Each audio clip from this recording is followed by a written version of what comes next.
Hello from the middle of summer. Coney Island, hot dogs, sunscreen, fireflies. We walk through the summer loving the longer days and hating the heat we will certainly wish for in cold December. Shakespeare wrote about a Midsummer Night's Dream, and tonight our Midsummer Night's Dream is chock full of beautiful flash fiction. Welcome to the FBOMB Global Flash Reading. I am Francine Witte in New York City, your host for the evening. We have a wonderful lineup of readers and a terrific group of listeners here in the Zoom room. So please settle in, grab an ice cold lemonade, and enjoy. I like to start by reading a micro just to kind of warm things up. Not that we need to be warmed up in this sort of hot weather, but still. This is called Anywhere by the Sea. Grab of water fingers under your toes and horizon sailboats. This could be anywhere, but it's not. It's not your ice cream ocean from when you were 9 and your mother held a towel around you as you wriggled into drier clothes.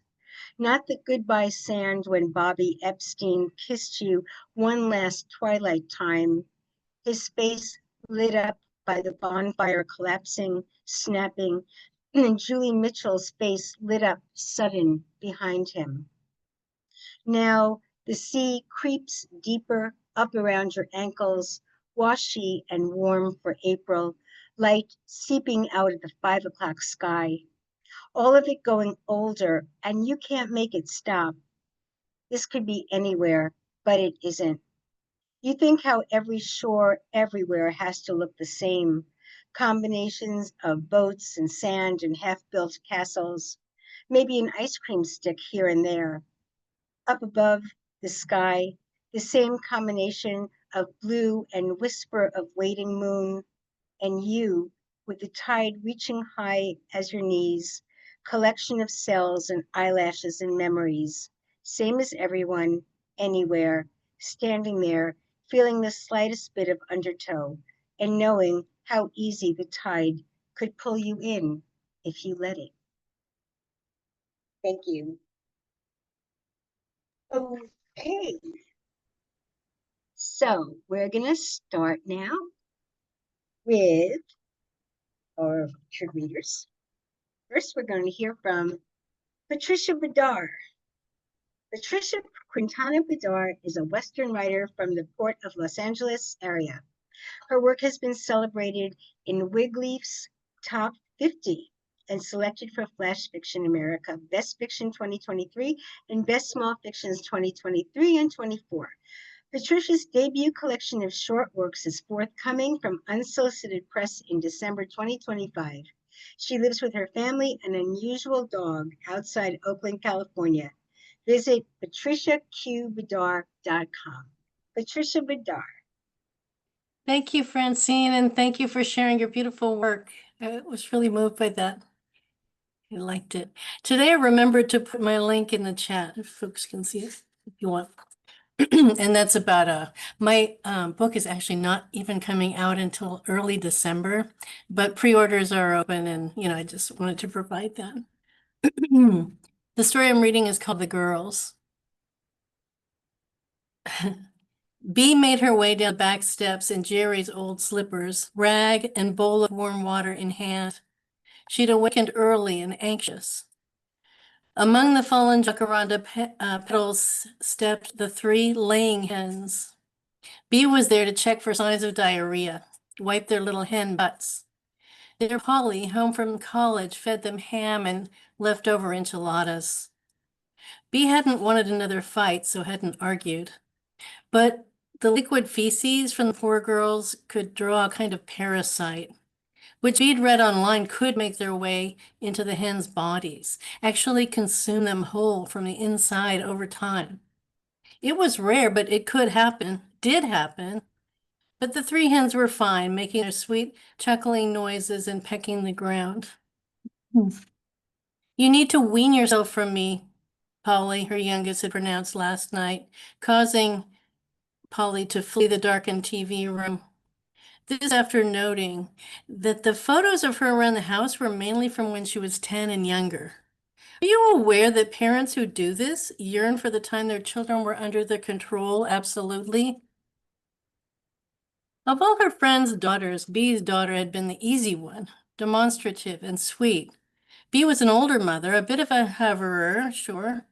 Now, in bed, she fumed.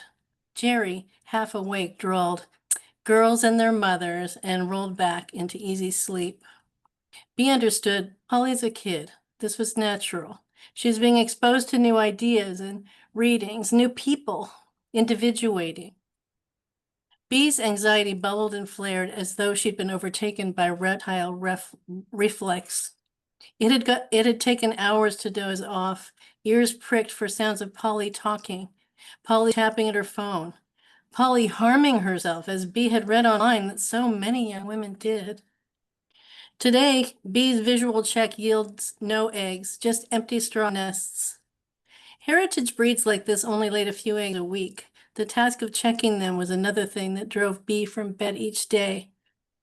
The woman who'd sold the hens to Bee had told her that in the summer, when the temps were over 100, a broody hen might sit in their poorly ventilated nest box and rarely leave for water, which could end up making her overheat and die. Bee upended the bowl into the girl's zinc tub. It was only 6 a.m. and still cool, but with a stillness in the air that promised a blazing morning. Jerry would be stirring soon and asking if she wanted coffee. The day would be long. Bee between meetings, cleaning the counters and floorboards, cycling laundry, planning dinner, fueled by anxiety, sweating, listening for Polly. Would she stay longer this time? Watching for Polly, grilling Polly and beseeching Polly and digging for clues. To what? The endless midnight searches online were of no help. Bee knew she was pushing her daughter away, but helpless to act differently. It would be a day where the old house would gather the heat for hour upon broody hour, and hold it inside long after dark, long after the outdoors had returned to freshness, when all it took was to step through the door and stand in cool air, a view of the backyard hens, unbothered and prime. Thank you. Oh, thank you, Patricia. That was wonderful.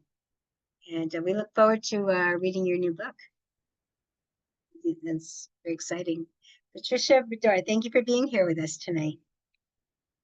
Okay, next we're going to hear from Zvi Sesling. Zvi A. Sesling, Brookline, Massachusetts, Poet Laureate 2017 to 2020, has published numerous poems and flash fiction. He edits 10 by 10 flash fiction stories. His flash fiction books are 40 Stories with Paul Beckman, the originator of this series, by the way.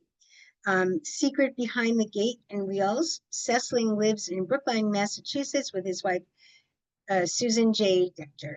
Zvi Sesling. Take it away.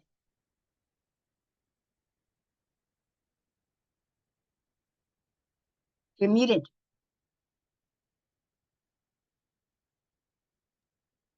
Thank you. Sure. Thanks for introducing me. First story I'm going to read is called Lust, and it was in Punk Noir magazine, which is a lot of fun to read. Cindy Rasmus is in there a lot too. Lust. I always wanted to have Belinda as my wife. She met me in high school and dated through college, but the Vietnam War came along and I got drafted. 2 years and back home, I found Belinda married to Ray Welsh, my best buddy. Now, I must tell you, I wasn't going to let that keep me from having Belinda. I wanted her, and she was mine. So I congratulated them both. A few weeks later, I convinced Ray we should hike up Mount Washington for old time's sake, just like we had done with the fraternity in college. It was Memorial Day weekend, and the crowds were pretty big, despite the unseasonably cold weather. He, well, could say fell and hit his head on a rock. I informed the park rangers he was missing and I couldn't find him in the blinding storm.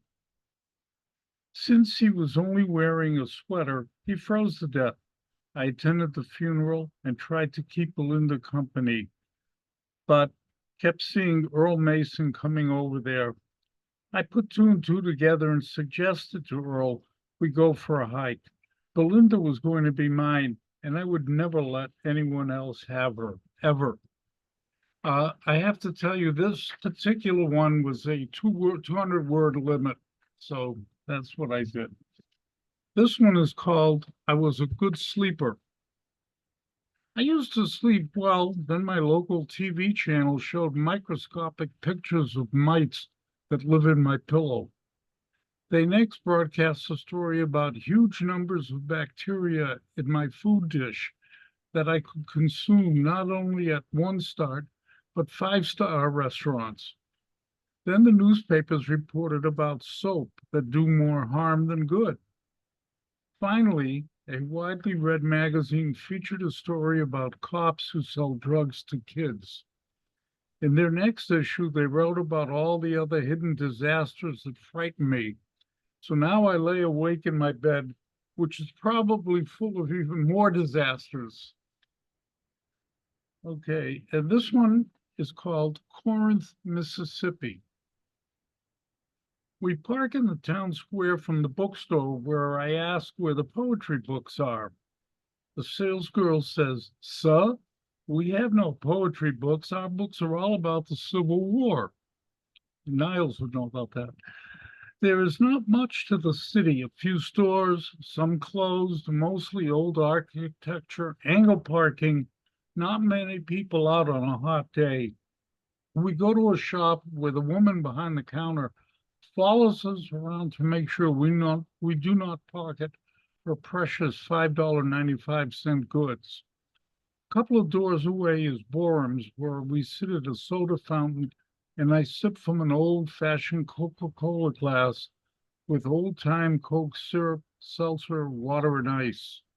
On the way back to the car, we pass the statue of Colonel Rhodes, who died in the war for the Confederacy.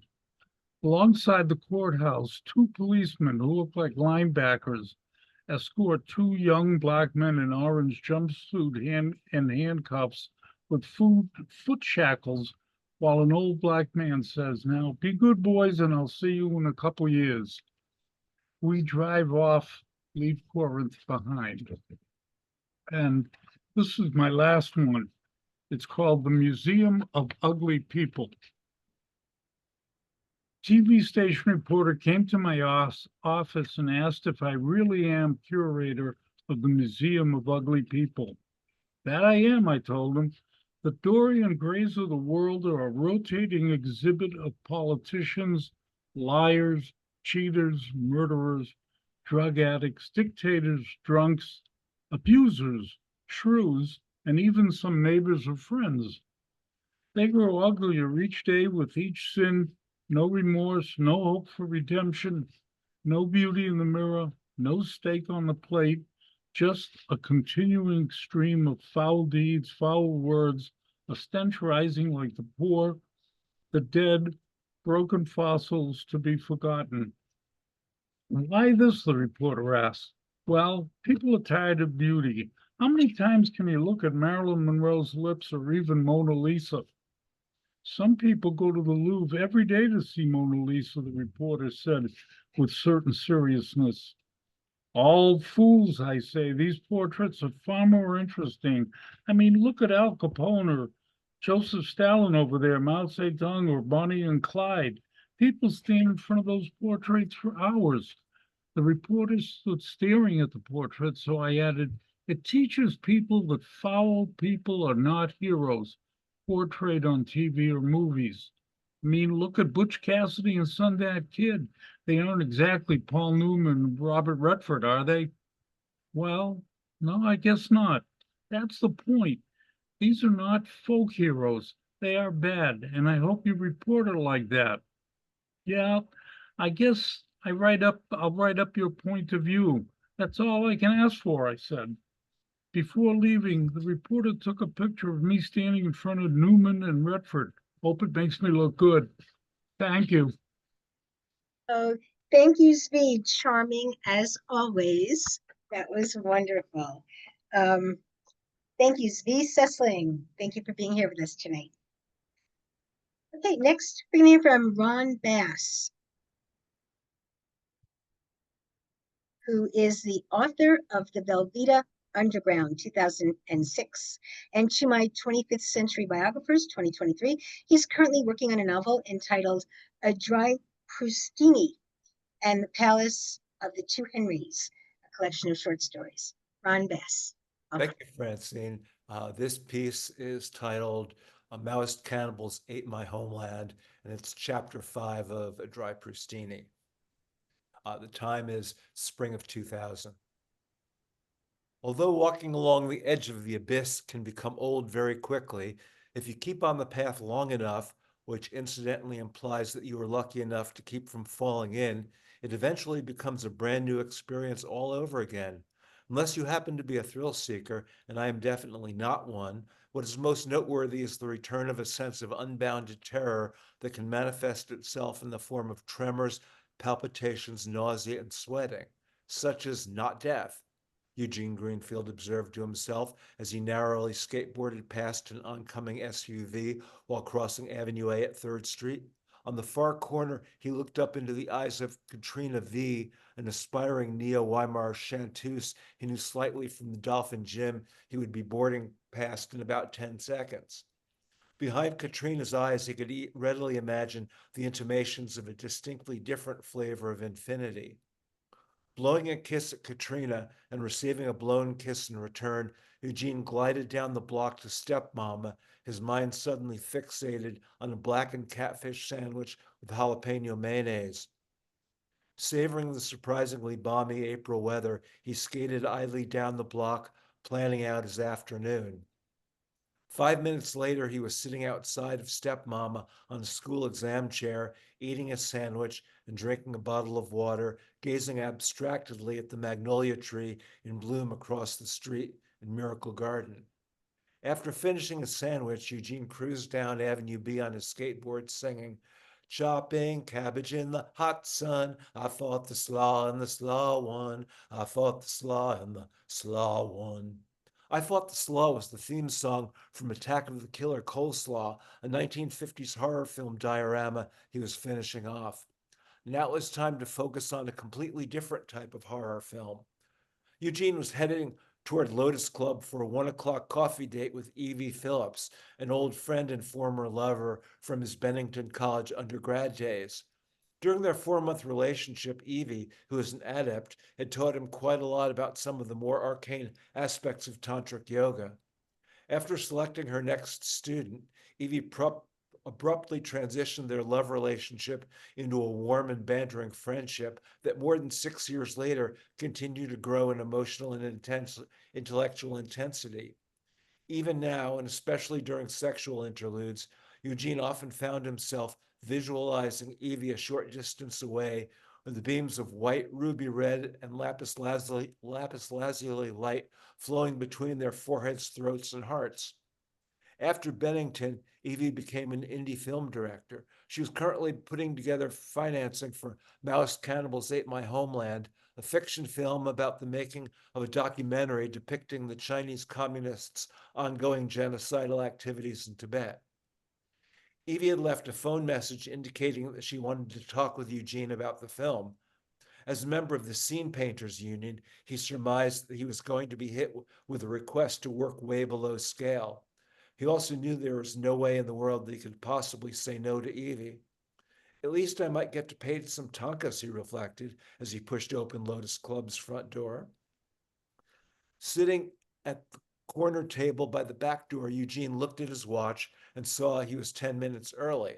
Taking a small format paperback copy of Ada out of his back pocket, he read about the texture of time for exactly 10 minutes, at which point his cell phone rang.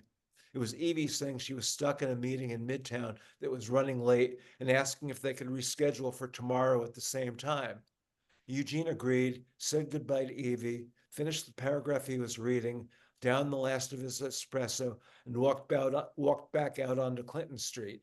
His next destination was Bobby Sue Nickerson's apartment on Norfolk Street, 3 stories above Lansky Lounge. Carrying his board, Eugene found himself smiling broadly as he sang, "There is a young beagle, Isabel by name. She is a fearsome snuffler. Low cunning is her game. Low cunning is her game. Isabel Arfer, low cunning is your game. Isabel Arfer, low cunning is your game." Isabel, although a lady in her own right and definitely not a tramp, could nonetheless be regarded as the Igby of the canine world. Over the past 2 years, she had literally been booted out of the obedience school equivalents of Exeter, Choate, and those military academies advertised in the back of the Sunday Times magazine. But however incorrigible her behavior was, whenever Eugene used to spend the night at Bobby Sue's, Isabel would always fall asleep resting her chin on one of his thighs. As a puppy, she was unfailingly sweet-tempered until the day she improbably climbed on top of a footstool and from there on top of a living room end table, where she chewed through a plastic bottle of Advil and ate enough of the contents to come very close to dying. For over a week, it was touch and go. Eugene and Bobby Sue took turns feeding her tiny amounts of milk through an eyedropper. When she finally recovered, her tail, formerly ramrod straight, refused to stand up, and she became much louder, sounding almost like a coonhound at times. She was also now given to the furtive chewing of furniture. Isabel was clever enough to realize that Bobby Sue's threats about the pound were empty bluff. Eugene figured that the drama Isabel created kept his relationship with Bobby Sue going months longer than it otherwise would have. Even now, he occasionally spent an evening in Bobby Sue's bed, more to be close to Isabel than to Bobby Sue, not that he wasn't still quite satisfied sexually when he left in the morning. He and Bobby Sue had an arrangement that when he wasn't working on a film, he would come over and walk Isabel during the day. This worked out well for both of them. Eugene got to spend a lot of time with Isabel, and Bobby Sue, who worked on a staff at a lifestyle magazine in Midtown, had a dog walker she trusted. Thank you. Thank you, Ron. That was wonderful. Had me on the edge of the seat. And I've been just so you know, I have my captions on so I can read along while I'm listening. So feel free to turn your captions on. It's a really nice thing to do. Ron Best, thank you so much for being here with us tonight. Before we go on, I want to just thank some of the lovely people who are here in the Zoom room who aren't reading, but really are just giving us their wonderful time, the gift of their time. Lee Varon, Shweta Ahmed, Elizabeth Lewis, Suzanne Kelly, Gloria Albasi, Margot Mertz, Jan Schmidt, Deanna Benjamin, Eileen Diamond, and Sumitra Singham. If I missed anyone, please put it in the chat, and we'll get you on the next go round. Thank you so much for being here, because there's like a lot of other things to do, and but you chose this, and so we appreciate that. Okay, next we're going to hear from Elan Barnahama. He's published 2 novels, Escape Route and Finding Bluefield. His flash fiction collection is forthcoming in 2026 from Poets Wear Prada. Elan's writing has appeared in numerous publications. He served as the flash fiction editor at Fourth Magazine LA, was a radio news guy, and a mediocre short order cook. He's a New Yorker by default and a Mets fan by geography. Elan Barnahama, welcome. Thanks, Francine, and thanks for having me and running these wonderful readings. I'm going to read 2 short pieces, and the first one appeared in Zvi's 10 by 10 Flash, and it's called Maps, just recently, a couple months ago. Maps. Ben was 10 when Emma decided they needed maps.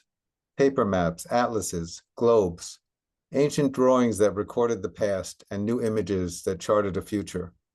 The examining began close to home, but quickly ventured beyond the neighborhood to all of New York City, and then everywhere and anywhere. The harder the name, the more curious. Ideas as maps, Dylan sang. Maps as ideas, Ben countered. A year later, when Emma left for college, She told Ben that he didn't need a map to find himself. For that, he needed to find something he loved and make it his. And she added he would need people, but they were hard to come by, she cautioned, adding that he would lose more friends than he would keep. That is the way it is with everyone, she sighed. When Emma returned home from her first year in college, Ben showed her a 15th century map of Paris that he had found at the Strand. Later, when Ben thought back on that day, he wondered why he hadn't seen it coming. He didn't know how his ordinary day could unfold while he remained unaware of an approaching doom. At the service, he placed Emma's favorite map in her coffin while he told her that he'd lost the path that could get him through his day intact. He told her that he needed to find her again. She was his people. He told her that as soon as he was able, he would set out from there to the rest of the world. And that's the first piece. The next one recently was in Gooseberry Pie with Jeff Harvey, and it's called Cobwebs. I work a lot and sleep a little and eat enough and care too much, though rarely about the right stuff, and I do not use internet shorthand or emojis. I'm clumsy and lose things, and I like to drink, and when I drink, I call everyone dude, even though I'm not sure why or if I even like it. My mind is like a scary basement full of cobwebs and abandoned crap, though I'm certain it smells nice down there. I dislike sitting at tables for meals, especially when it involves waiters, and I only wear sneakers. I cry easily, though no one ever seen me cry, ever, and no one has made me cry more than me. I love being kissed on my forehead, and I miss telling someone I love them and meaning it. Thank you. Very nice, Elan. Beautiful. And we look forward to reading your new book. Very much looking forward to that. Elan Barnahama, thank you for being with us here tonight. Our next reader is Johannnah Simon. She is a corporate learning strategist by day, and sometime, that's in parentheses, creative by night. A Midwest Gen X multi-genre writer, her pieces have appeared in the Hughley Review, I think I said that right, FBOMB, Underbelly Press, A Sufferer's Digest, Micromance, I love the names of these, Bamadan, and Janus Literary. You can find her on X at Johanna Writes, at johanna.blueskysocial, and thewritingtype.com. Johannnah Simon, welcome. Thank you. And I guess my piece I'll give has just a little minor content warning for coarse language, but I thought for a event entitled FBOMB, everyone would be dropping F-bombs. So maybe I'm the one that kind of breaks the seal on that. I just have a single piece. This is a micro that appeared in a publication called A Sufferer's Digest. It's called Boundaries. I have a lot to learn about setting boundaries. Clearly, I'm confused by our messaging. Confused because you're messing with my head. Messy because I can't tell if we're friends or something different. If we're messaging about crock-pot dinner hacks, I'm not expecting you to tell me that I have juicy tits, because that's not something that work friends who are casually sharing recipes do.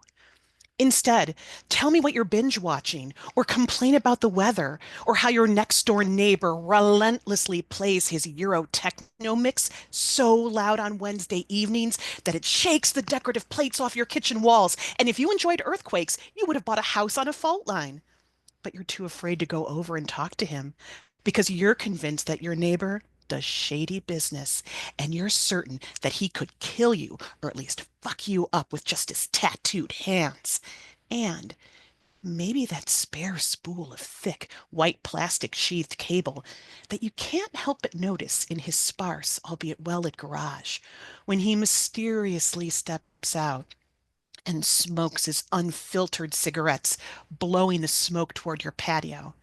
But again, you're too chicken shit to say anything because you don't want to have your body found in that retention pond you pass every morning on the way to the commuter train, because that pond looks shallow and your lifeless body would just float there in situ until local kids would find you and poke at your torso with sticks for a few minutes before deciding to call the cops. And maybe in this scenario, I'm the scared one, too scared to call you out on the inappropriate messages, because somewhere deep inside, deeper than that shallow pond by your house, I like it. When we message, my pulse flutters, my breath hitches in the back of my throat, and my cheeks burn, and it's a mix of excitement and shame because I'm a married woman living a quiet suburban life who has no interest in stepping out on her husband. Because my dad did that to my mom, and it devastated her. And years later, she puts on a brave face, but there is something inside of her that will never be set right. And I look at her and I realize how easy it would be to be the person who does the fucking up. And I would never do that to the father of my children, the man whose name I took when I signed the ketubah. I made promises. I made a binding contract with spoken vows and oaths, and I said forever, and I meant it. I mean it. I remind myself of that when I close my eyes and fantasize about your hands on my body. Evidently, I have a lot to learn about boundaries. Thank you. Well, chef's kiss to that reading, Johanna. That was really wonderful. You can see it in the chat. We were all right there with you. That was wonderful, lovely. And thank you for being here with us. And Paul Beckman, who created the series, well, actually, I think he took the FBOMB name from, I think Nancy Stolman started it, the FBOMB series in Denver. And Paul started the FBOMB series here. And I always thought it meant flash. So I could be wrong. Okay. I could be wrong. My bad but, then. So, but you could, I mean, but it was fine. we didn't explode. We didn't burst into flame here. So that was lovely. Thank you for being here with us tonight, Johannnah Simon. Lovely. Next, we're going to hear from Kalliopy Palleos. He studied contemporary American poetry at SUNY Brockport. Poetry publications include pieces in Mediterranean Poetry and Gnashing Teeth Press. Her prose has been included in Ergon Magazine for Greek American Arts and Letters, the Ekphrastic Review, Flash Boulevard, the Mackinac Journal of Prose Poetry, and is forthcoming in Gooseberry Pie and Rawhead. Kalliopy Palleos, take it away. Thank you. Thank you for having me. Just want to say what, we are all thinking, which is how lovely all these pieces and beautiful readings and so nice. I'm going to read a few pieces here. The pieces I'm reading now came out recently in the Mackinac Journal of Prose and Poetry. Many of you know Lorette Luzajic, the Mighty Mighty. The title of this first one is What the King Wants and What the King Gets. It's a little bit of a braid, but it didn't come out right. But anyway, what the king wants and what the king gets.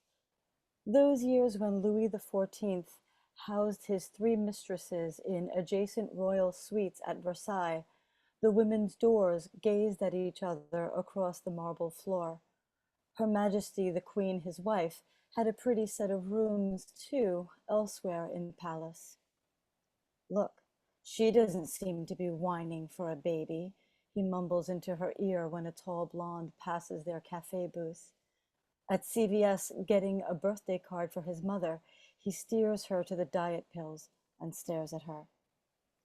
In the first suite, Louise de la Vallière, Marquise, whose 4 pregnancies have taken their toll, is waiting. Louis pets her English spaniels, teasing that the little beast's affection will make up for his waning love. He nestles his plumed hat on his wig, crossing the vestibule to the bejeweled Madame de Montespan, radiantly expecting for the 2nd time. On their 2nd abortion, staying in his parents' basement, he won't stay with her as she inserts the tablets. She won't remember, years later, why they got into a screaming match as she lay there, but it was likely for her to hurry up and stop crying, possibly also her throwing up when his mother needed the bathroom. Having already buried half of his children and all but one grandchild, Louis secretly marries the Marquise de Maintenon. They read together by the fire, squabbling about keeping the windows open or shut against the palace drafts.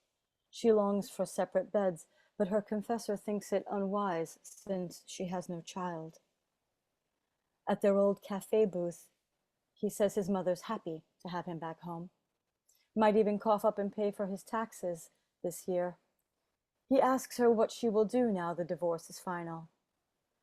Probably go overseas as they'd planned, but alone, she says. A new country every 2 years or so. Above all, nothing confining. This next piece is called Why I Never Order Cappuccino. Because I didn't like how our tour guide handed me the plastic cup. Because my then husband took it down in one gulp and told me I was being a bitch to the guy.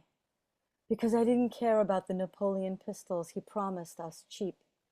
Because I wanted dinner at the old hotel instead, to dine on its pre-war china.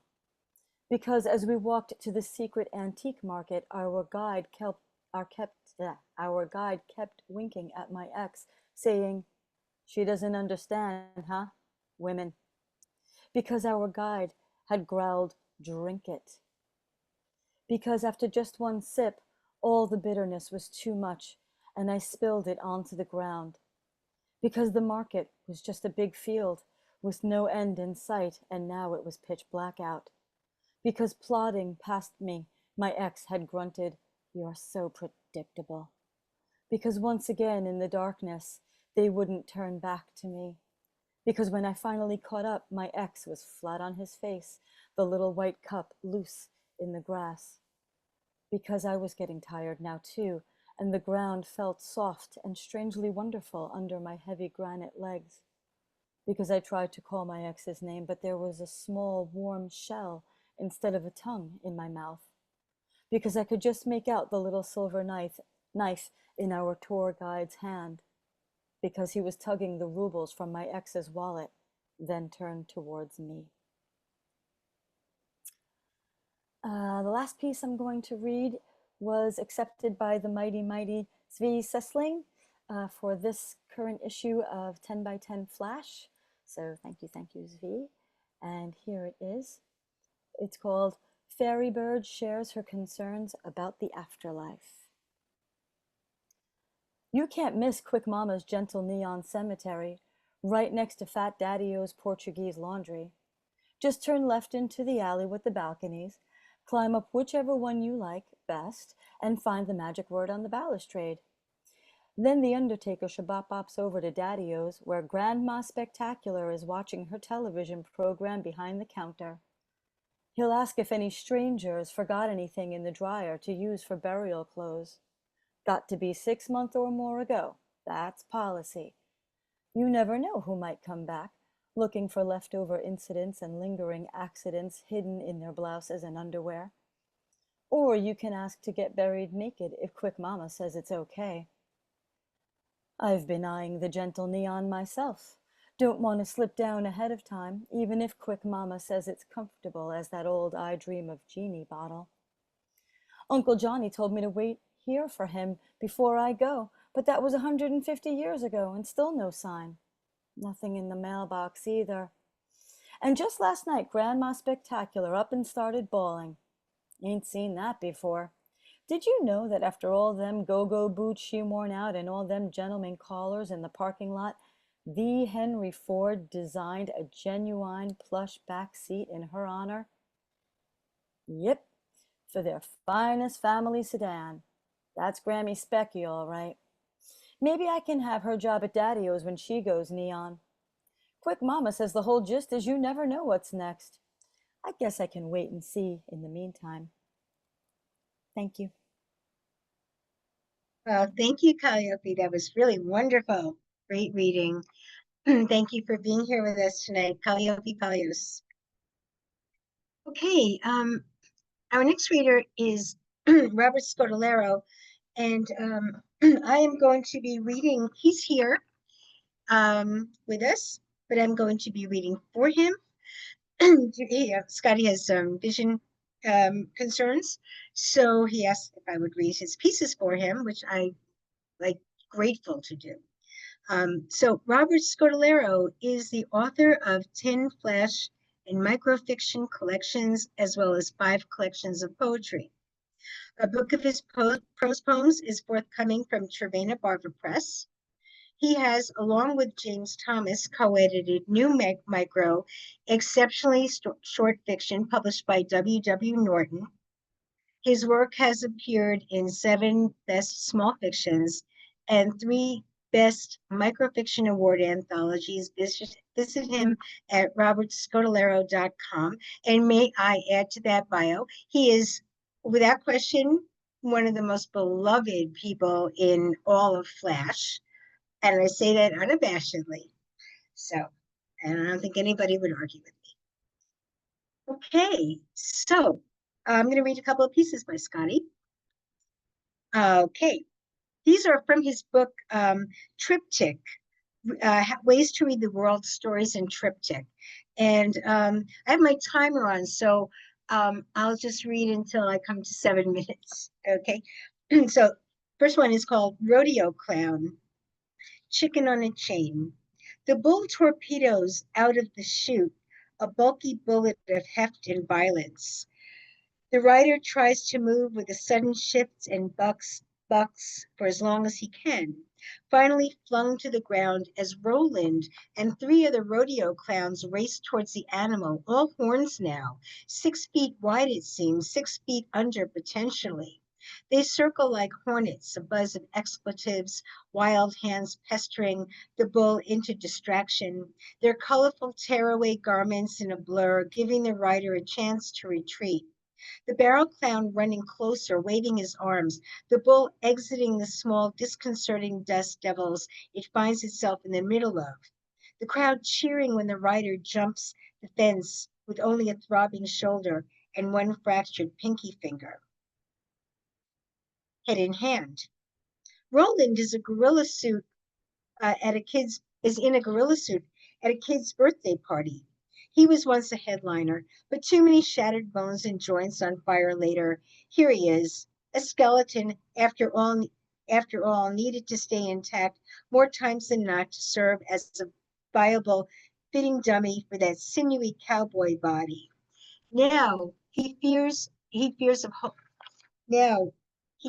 out of holes in a matted gorilla head at the kid squealing as he knuckle scrapes the ground and occasionally takes selfies with the parents. Later, behind a shed, holding the gorilla head in one hand, a drink in the other, Laura Jean lights cigarettes for the 2 of them. Roland smiles that familiar lopsided smile as she says, "Damn, Roland, now don't you still look like a 1,000 pounds worth of 1,000 gallons worth of pride in a 10-gallon hat?" His.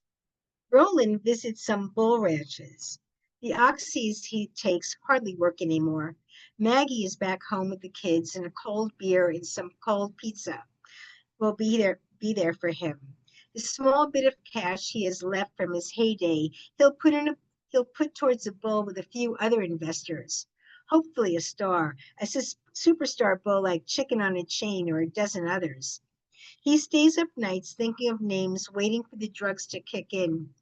Pictures that lunging fury, that near acrobatic mayhem. He writes down spring-loaded, listens for the rodeo announcer's amplified voice in his head, the crowd clapping, whistling through their teeth.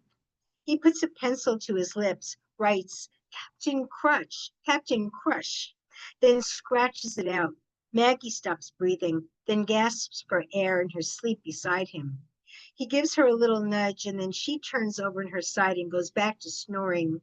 She refuses to wear the damn sleep apnea that makes her look like she's headed for the moon. Better think twice, he jots down.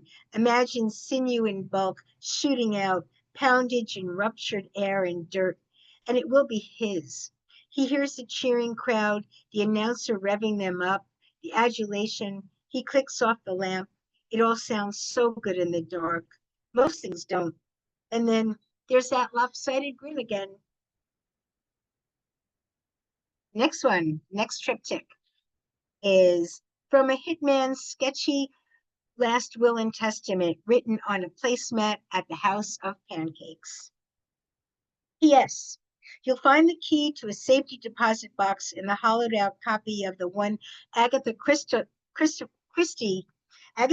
novel in my bookcase. Sorry, I cannot disclose how I came upon all that cash, but since you are an only child, it's all yours. Let's just say it came from investments and leave it at that. Too bad your ma isn't still alive. I could have gotten her that house in Jersey she always wanted. Timing can be an asshole. When she had the time, I didn't have the dough, but that's another story. P.P.S. Anyways, please get rid of any guns you find around the house. I've become very forgetful in old age and have the feeling that there's certainly one or two that need to be discarded. Do not keep them. But my ceramic elephant collection is something you might want. Notice how all the trunks are facing up. That means good luck. You never want them with the trunks facing down. That's bad news. See, you learned something. P.P.P.S. Okay, so everything I did, and that's that. Now, you be a good boy and take all the money and walk the straight and narrow. It's not always easy, but the way to go. Trust me on that one. I wish I could have been around more, but you were always in my heart. Maybe this will make up for that, at least a little. Maybe not, but I'm hoping it will. Enjoy the elephants. And the last triptych, which we have time for, is called How the Wind Finds Solace Where It Can. Bloodline. Joel lives alone in a trailer park by a lake. He had a wife, but now she lives 3 trailer parks over with a man, 10 years her junior, with a plethora of angry animal tattoos. Joel watches now as a fat mosquito disrupts the air with its pestering drone, then rumbles past his ear with devilish amplification. It alights on his arm as he watches. He waits till it is fully inserted, then brings his hand down hard, smearing a streak of blood through a thicket of arm hairs, wonders if there is some communion taking place, a commingling, perhaps a nip earlier from that busty new girl who just moved in, or maybe one of the Garland sisters, hell, maybe both sisters. He flicks the crumpled wreckage off, but leaves the blood trail, if only to imagine further where it might lead him. Geometry climbs over. I want to be like the wind, he tells her, the way it has no need for geometry, no particular shape, free, you know? She is painting her toenails, a different color for each. Her trailer is filled with her charcoal drawings. There is hardly enough room to get around. He is a big man, but remarkably light on his feet. Nothing wrong with wanting to be unconventional, she says. She is using a TV guide to fan her toes. I like that geometry thing, she says. That's free spirit soaked all through it. He clears his throat and puts his beer down. They look at each other. You thinking what I'm thinking, she says. With all his geometry, he gingerly tips over several of her drawings to reach her. Expansion is the mother of the wind. In his constrictive box on wheels, he explores alternatives for expansion, wears the virtual reality headset, and is transported to a bubbly underworld. The day before, he had an app that took him to the top of the New York City skyscraper under construction. Was a high steel worker inching his way across a girder like a tightrope walker. Now he is in watery depths. A stingray passes by his face and he gasps. He comes upon the deck of a sunken galleon. A great white grazes its broken mast. He feels unaccountably at home there. When he takes the headset off for a swallow of beer, he hears the neighbor's cat scratching at the door. There is yet interstellar explanation to be had, the view from Everest. He lets the cat in and opens a can of tuna. Make it snappy.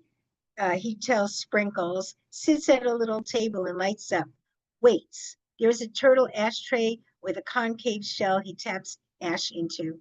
The trailer waits.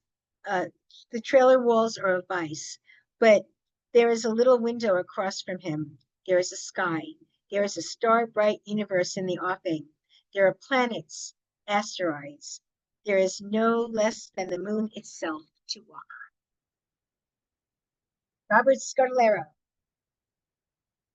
It's from his book of triptychs. If you want to read more of those, they're really great. They're wonderful.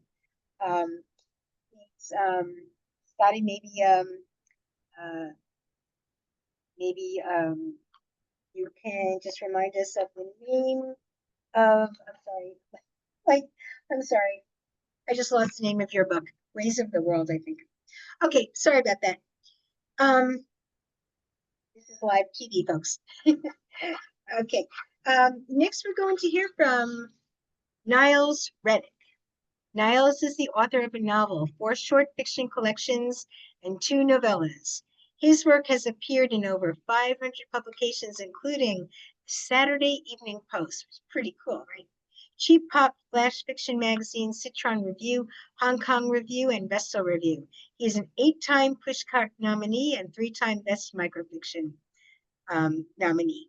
Niles Reddick. Hey, thanks, Francine, and it's so good to see all of you and hear from you tonight. I enjoyed every bit of it so far, with still some more to come. This is, I'm reading one piece, Francine. This is a flash piece of about 1,000 words titled The First Ticket.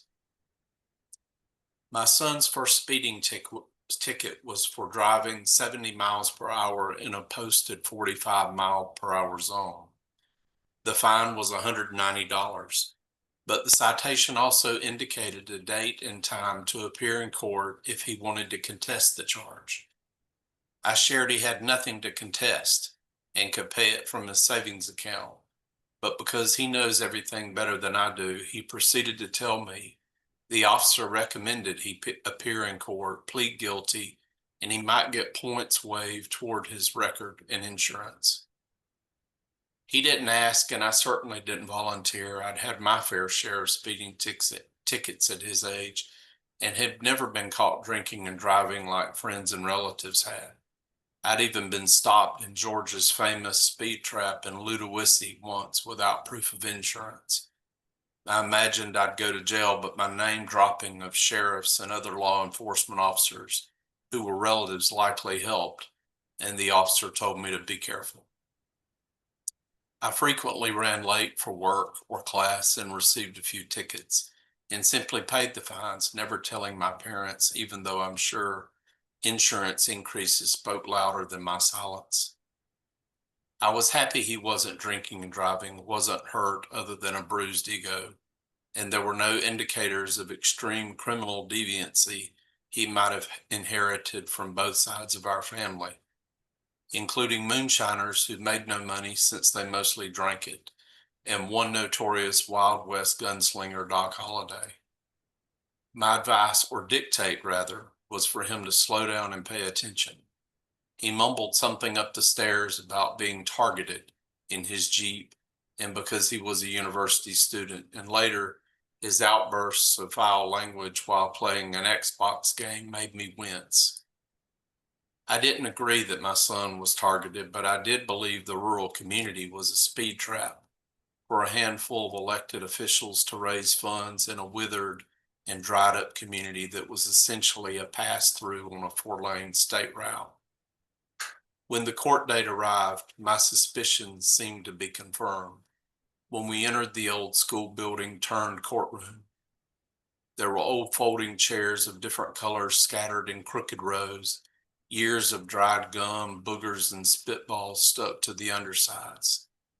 Some of the green asbestos tiles had been broken, and a rusted air freshener was stuck on the cement block wall next to an HVAC system retrofitted to offer air to the court cashier, the roly-poly police chief who couldn't catch a criminal if he had to, and the gangly judge wearing jeans, a long-sleeve t-shirt, with tennis shoes, all mostly covered by a black high school graduation robe.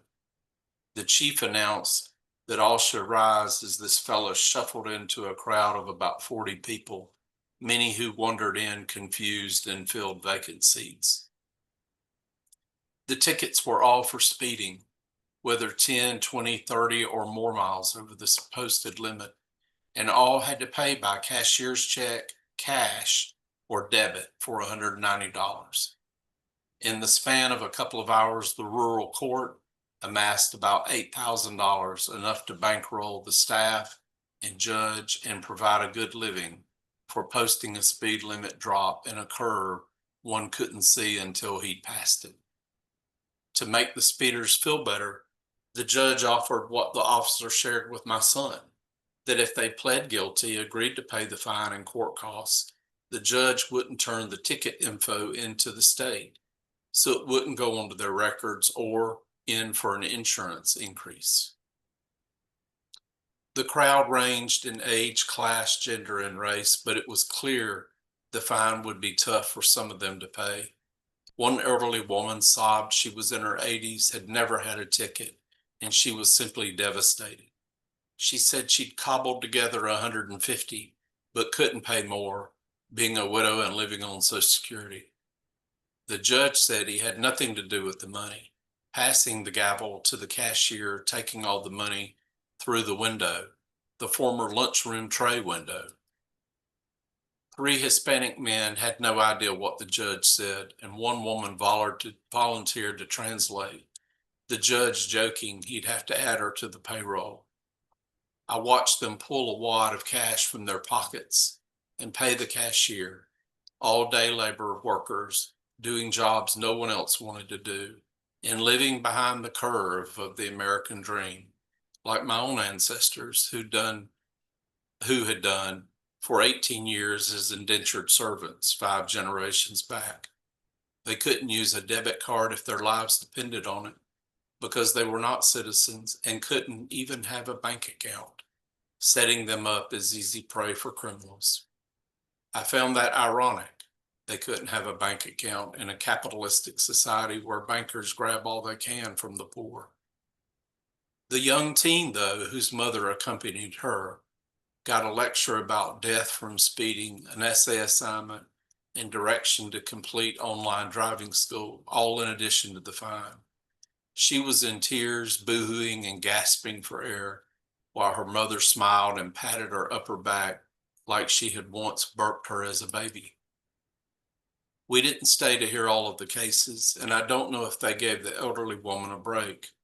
I read the scam scene enough to know they probably wouldn't, and slipped her 220s to bridge the gap when I passed her. My son paid his fine, got a receipt, and we drove out of the sad community that would one day stop the wrong person in the speed trap, like a state senator, governor, or a large donor to a political party. Then someone would close it all down and hammer the final nail into the coffin of the rural community. I registered an online anonymous complaint with the state and asked an officer I knew about it. He chuckled and said, "You can't do nothing about it, but karma will get them." I knew if I marched and protested, I'd end up fish food in the bottom of the lake, and I was mad karma didn't come faster. Thank you. Great last line there, Niles. Thank you. Very sobering piece. Very, very powerful and effective. Wonderful. Thank you for reading with us tonight, Niles Reddick. Thank you so much. Okay, next, our penultimate reader. I like to say that because you don't get much chance to say the word penultimate. You know, it just doesn't come up very often in conversation, except in cases like this. So our penultimate reader tonight is Bill Temples. He resides in Watertown, Massachusetts. His latest book is a story collection entitled The Land of Make-Believe. He's published 6, show it. It looks beautiful. It's a beautiful cover. Thank you. His latest book is a story collection entitled The Land of Make-Believe. He's published 6 mystery thriller novels, a novella, 7 story and 7 story anthologies, in addition to over 260 online short stories. Phil likes to dabble in mobile photography. He's a member of the Bagel Bards. You can learn more about Phil by visiting his website at temples.com. Phil Temples, take it away. Thank you very much, Francine, and good evening to everybody. I'm going to read from the book, The Land of Make-Believe. They are, it's a collection of, I guess you would call nano stories as opposed to micros. They're all very short.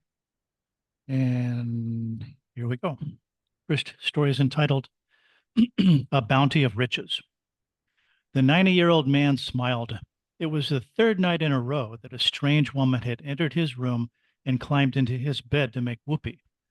Living on an Alzheimer's ward had its advantages, he told himself. Flexibility of hate. It was one of the largest Klan rallies that Indiana had seen in years.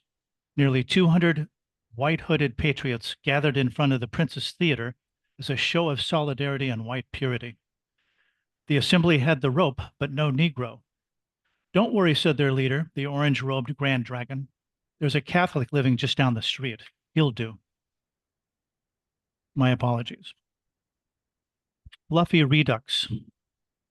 Encased in a plastic liner, Fluffy's reward poster had withstood the elements for years. Thanks to Daniel's trusty chainsaw, a small section of telephone pole containing Fluffy's likeness was suddenly transformed into concept art. The stump and poster sold for $6.2 million to a wealthy Chinese businessman, but the $50 reward for Fluffy went unclaimed.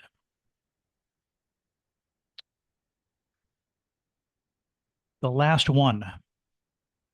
Once upon a time, there used to be thousands of these beasts, said the guide. This here's the last one. Now, take a breath and slowly pull the trigger.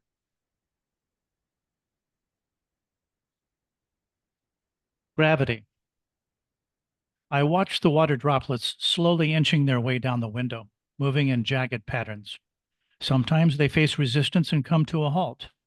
Other times they collide and combine with their peers, racing to the bottom. Gravity ultimately assures their collective fates, like death and taxes. Cosmic balance. Give a man a fish and you'll feed him for a day, said Lao Tzu. But teach him how to set up a flash mob on social media to loot the local super stop and shop. Well now, he and his friends will eat high on the hog for a very long time. Slime balls. I'm told that soft shell clams harvested from the mudflats around Boston Harbor need to be soaked and decontaminated for days to purge their mantles of any contaminants. I'm waiting for the day that science develops a similar process to decontaminate slimy politicians.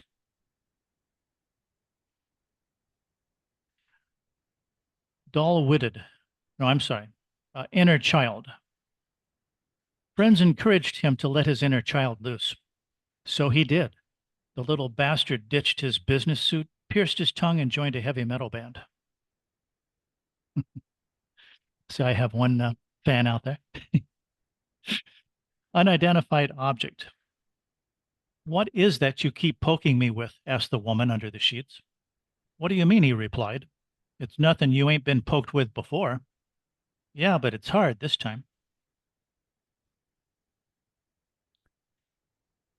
Final regrets. Oh, no, I'm sorry. When your girl has left you. Clyde takes aim at the shit stain with his piss. Try as he might, he cannot dislodge the hardened fecal matter on the side of the rim. He yells for Julie to come clean the toilet bowl, but his command is met with a deafening silence.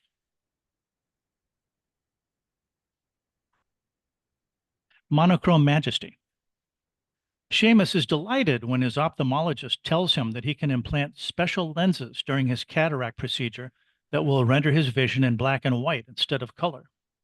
Now Seamus enjoys watching all of his favorite movies as they were intended, especially The Wizard of Oz.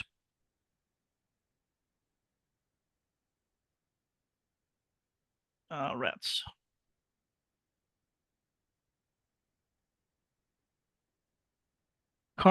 Nocturnal sounds. Carl has trouble sleeping unless he plays sounds from his repair shop, like the sweet music of air impact wrenches and clattering tire irons hitting concrete. His wife agrees to play the soundtrack, but she draws the line at lighting candles that smell of oil lubricant and burnt rubber.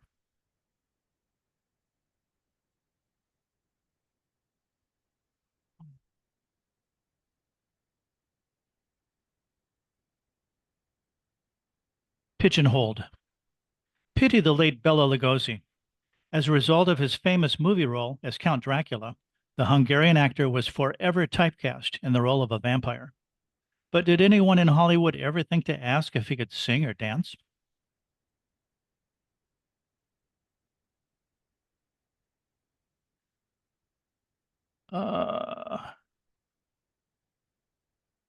Impasse.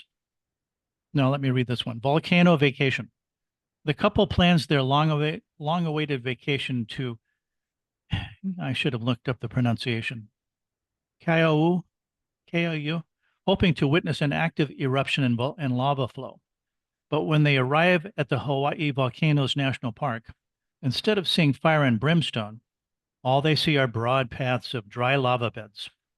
She takes solace in sampling the local wines at the Volcano Winery, while he plays 18 holes at the Volcano Golf Course. They buy volcano postcards at the Volcano Village Lodge and later dine at the Volcano Restaurant, which features a small-scale replica of an erupting Kaiou. And my last one, since my time is up, entitled, You've Been a Wonderful Audience. Phil waits patiently for patrons to show up in the bookstore for his reading. But as the appointed time draws near, the chairs remain empty. Heartbroken, Phil walks from the podium and sits in one of the chairs on the back row. He consoles himself, knowing there is someone in the audience who cares. Thank you. Oh, thank you so much, Bill. Those were like really addictive. You just want to keep hearing more and more and more. Wonderful, wonderful pieces.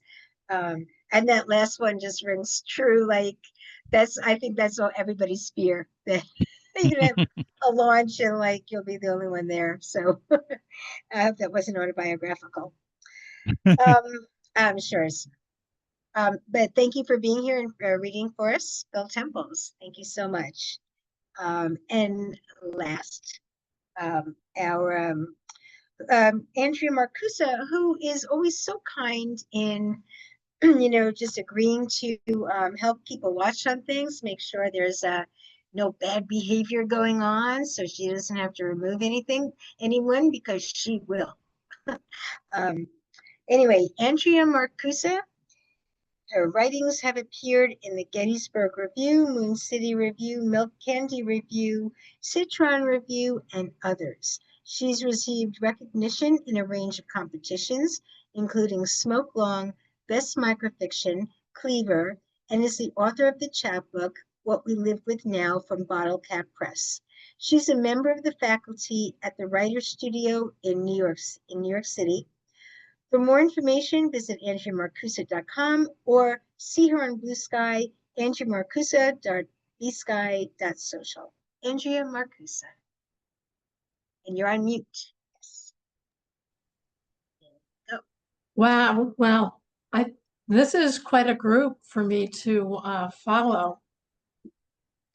It's just remarkable, all the different voices. I'm always so blown away by them. And now we're going to have one more. This is just one story.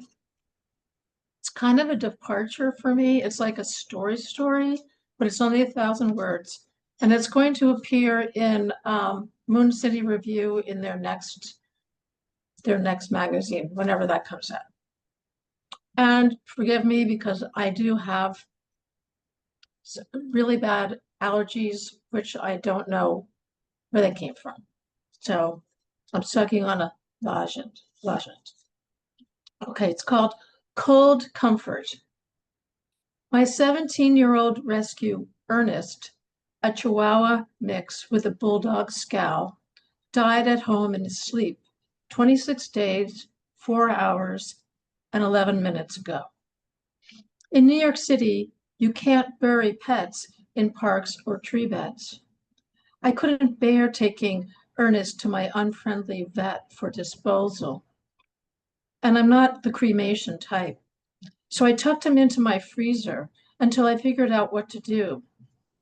Even a dead, frozen Ernest was better than no Ernest. But still, I missed his warm tongue on my face each morning and how he greeted me at the front door when I returned, even after only a half hour, like a sailor who'd been lost at sea. Last Saturday, hoping to quiet the howl of my canine grief, I thought connecting with my neighbors might help. Perhaps a kind soul might be willing to hear about poor Ernest.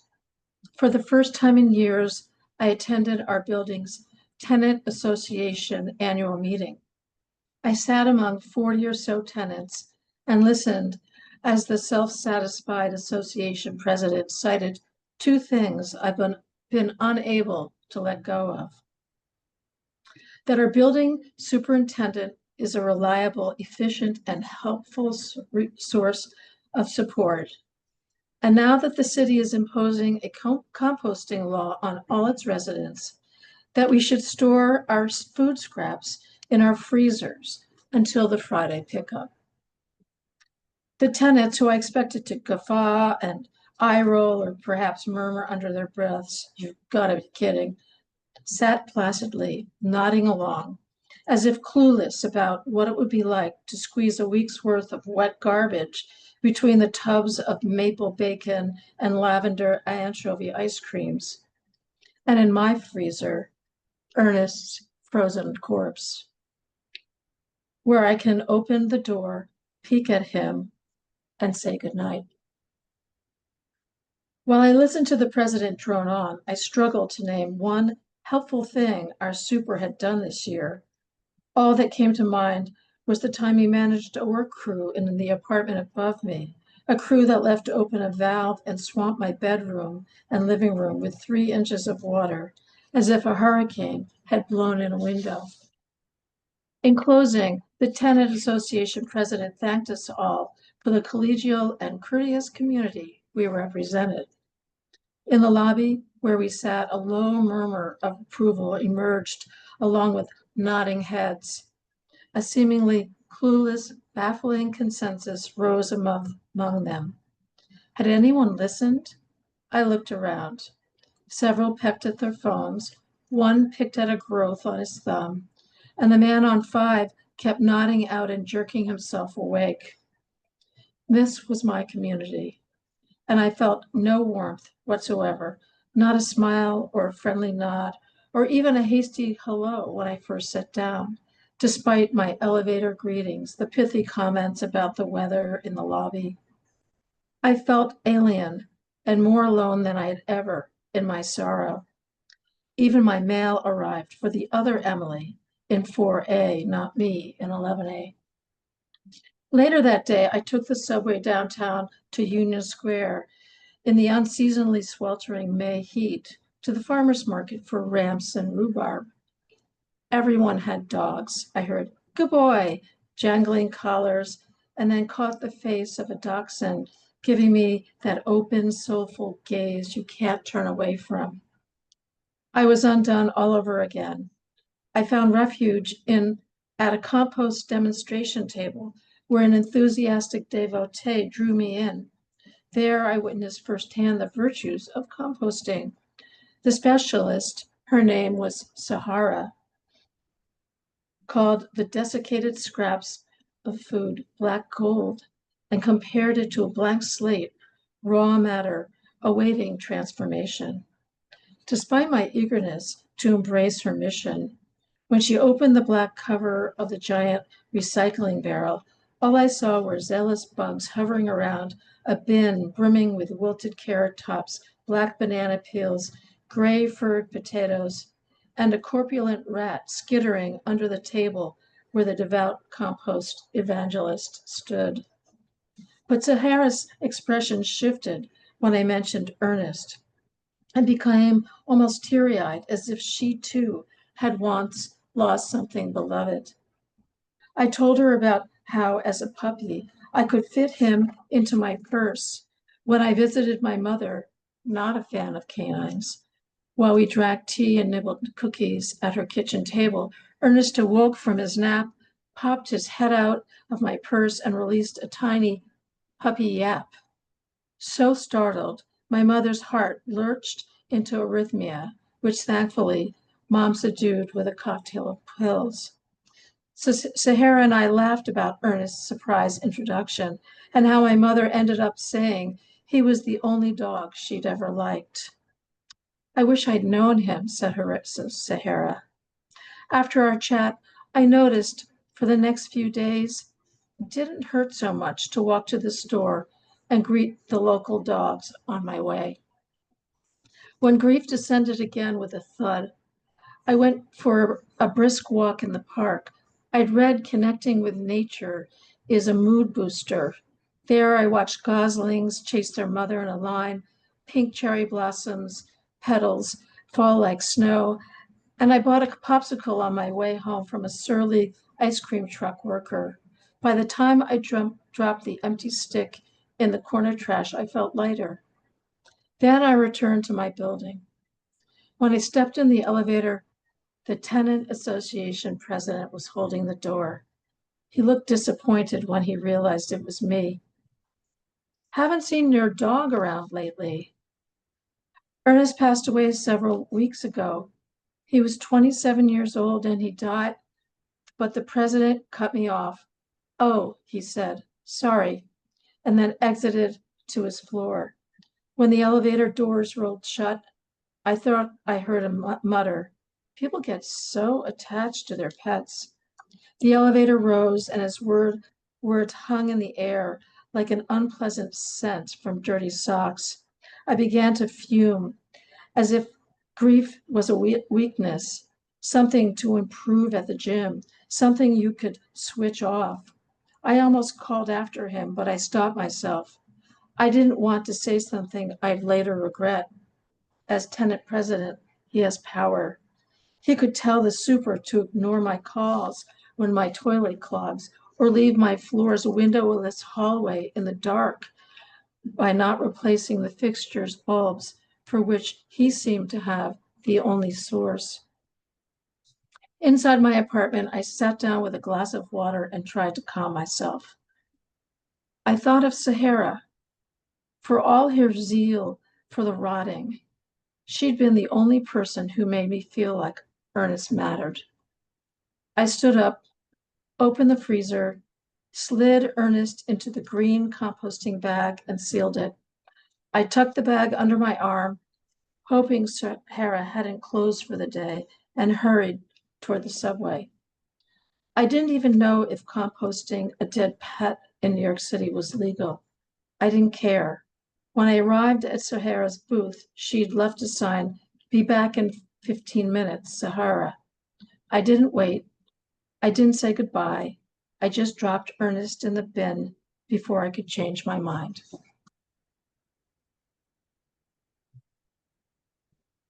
Yeah, I'm just letting that all sink in. Yeah. Very, very powerful story, Andrea.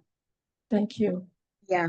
Yeah, sort of like left me speechless, really. So thank you, Andrea Marcusa. That was absolutely just stunning.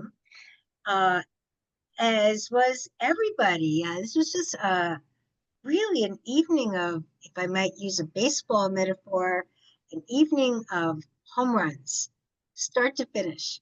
Okay. And that's due to the readers.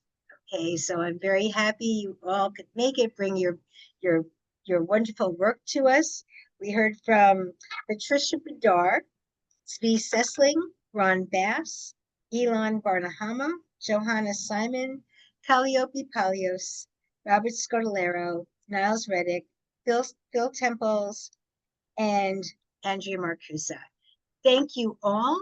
Again, this is the midsummer edition. We will be back in September, being that we're sort of between, and look forward to seeing you all. And This is Francine Witte from FBOMB in New York City, and have a wonderful evening and drive safely. Thank you, Francine. Happy trails. Thank you very much. Thank you, Francis.